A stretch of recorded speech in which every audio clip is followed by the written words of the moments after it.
E se a gente pensasse que a maior parte das nossas decisões de hoje, na verdade, não foram bem nossas? Parece meio maluco, né?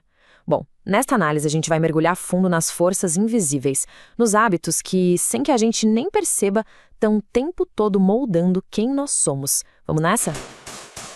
Para começar, vamos a uma ideia que pode ser um pouco desconfortável. Pensa um pouco no seu dia até agora. A verdade é que a maior parte dele, muito provavelmente, foi vivida no piloto automático.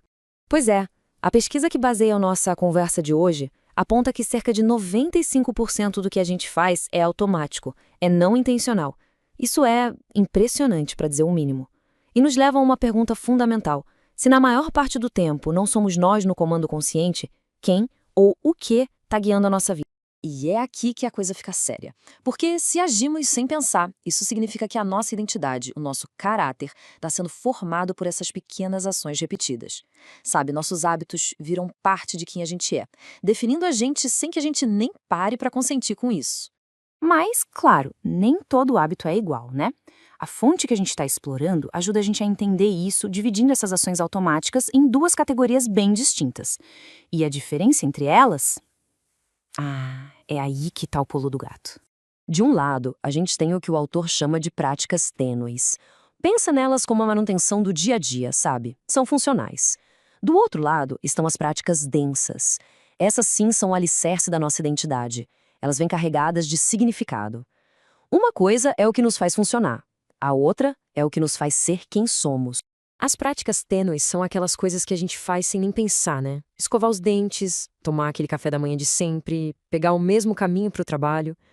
São as engrenagens que fazem o nosso dia girar. Elas são úteis, claro, mas não dizem muito sobre quem a gente é no fundo. Agora, as práticas densas, aí a conversa é outra. Elas tocam em algo bem mais profundo. É aquele jantar em família que é sagrado, sabe? O trabalho voluntário que dá um sentido para a semana, ou até aquela rotina de exercícios que é sobre superar os próprios limites, e não só sobre queimar calorias. Essas práticas são o coração da nossa identidade. E aqui está a grande sacada. A mesmíssima ação pode ser duas coisas completamente diferentes. Malhar na academia pode ser só uma prática tênue para manter a forma, mas também pode ser uma prática densa de narcisismo ou, pelo contrário, uma forma de se fortalecer para cuidar de quem se ama. O que muda absolutamente tudo é o porquê por trás da ação, é a intenção. Ok, agora vamos aprofundar isso ainda mais. A fonte sugere que algumas dessas práticas densas são tão, mas tão potentes, que elas ganham um novo nome, um novo status. Elas se tornam algo que está no centro de tudo. A fonte visualiza isso como um alvo. Pensa num alvo. Na borda, mais por fora, temos os rituais do dia a dia. Chegando mais perto do centro, as práticas mais estruturadas. E bem no miolo, no nosso núcleo, estão as liturgias, as práticas que miram direto no nosso coração e definem aquilo que a gente mais ama. Então, o que é uma liturgia nesse contexto? Pensa nela como um ritual que molda o que é mais importante para nós. Ela não está preocupada com o que a gente faz por fora, mas com o que a gente ama por dentro. É como se fosse uma pedagogia para o nosso coração, ensinando ele a desejar uma coisa acima de todas as outras. E no fim das contas, a gente é aquilo que a gente ama. Certo, mas se essas liturgias são tão importantes, onde elas estão? A gente não as vê por aí? Ou será que vê? É aqui que a ideia fica realmente poderosa. Elas estão por toda parte, literalmente debaixo do nosso nariz. A ideia central aqui é que a nossa cultura é um verdadeiro campo de batalha de desejos. De um lado, a liturgia do consumo. Do outro, a liturgia do sucesso profissional. Do outro, a do nacionalismo. Todas são liturgias seculares disputando nosso coração, tentando nos vender a sua própria versão de vida boa. É só parar para pensar. O shopping nos ensina que a felicidade está na próxima compra. A universidade nos ensina a amar o conhecimento e o status. O estádio de futebol nos forma para sermos leais a um time e a uma tribo. Cada um desses lugares é uma espécie de catedral secular, nos dando um mapa de como e o que desejar na vida.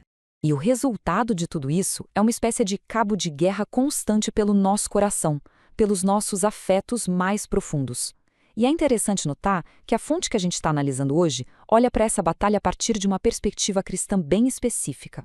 Para essa fonte, essa batalha tem 3 movimentos. Primeiro, a formação, que seria o ideal, alinhar nosso amor com o Criador. Depois, a deformação, Que é o que acontece quando essas liturgias seculares nos fazem amar as coisas erradas, a criação em vez do Criador. E, por fim, a contraformação, que seria o papel das práticas religiosas em corrigir essa rota, em reorientar nosso coração de volta. E o objetivo final, dentro dessa perspectiva, é que a prática religiosa funcione como uma bússola. A ideia é que ela não seja apenas mais uma opção no cardápio da vida, mas que ela sirva como o norte verdadeiro para o amor humano, ajustando nossos desejos para o seu propósito original. Ok, depois de toda essa teoria, a questão que fica é: e daí? Como isso se aplica a nós no nosso dia a dia? A boa notícia é que a fonte nos deixa com uma ferramenta de diagnóstico, uma pergunta simples, mas extremamente poderosa. E a pergunta é essa. Simples assim.